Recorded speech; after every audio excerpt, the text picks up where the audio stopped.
Hi, welcome to the Pocket Pages book that we're making. All these pages of different pockets to keep all sorts of treasures in. We've actually started work on the cover now, so we're treating each side as a different page. So we've done the front cover. We're actually going to do the inside cover page now, which is fairly simple. It's one large, in this case, mesh pocket. I thought the mesh was quite nice to put things in.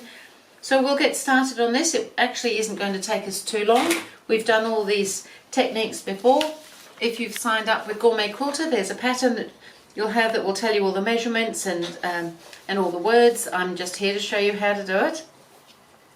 So we've got a mesh pocket. We have a strip of binding to bind the edge of it with. So we've pressed the two sides raw edges in and then pressed it over so that it can sit nicely over the edge of the mesh. So the mesh is quite soft, so just make sure that it tucks right up into there.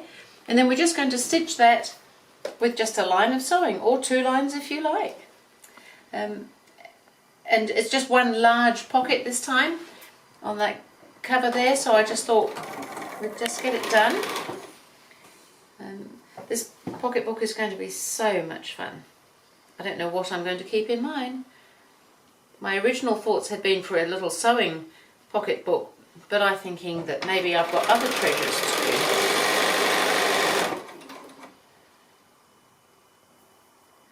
So just sewing close to the fold, making sure that the mesh is tucked up right inside that piece of binding. Try not to stretch the mesh as you go. Now the other thing is, remember, we probably shouldn't iron directly onto the mesh.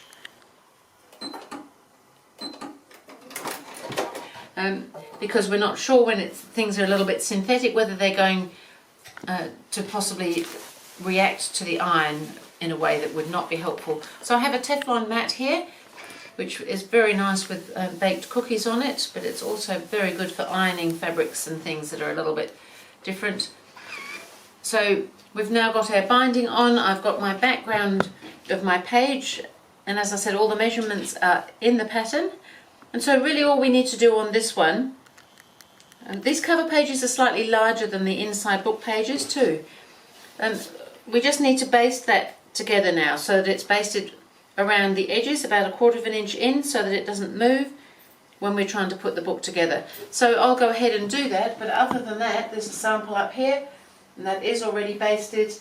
That's really everything we need to do for this inside cover page, so I will be back with the next page.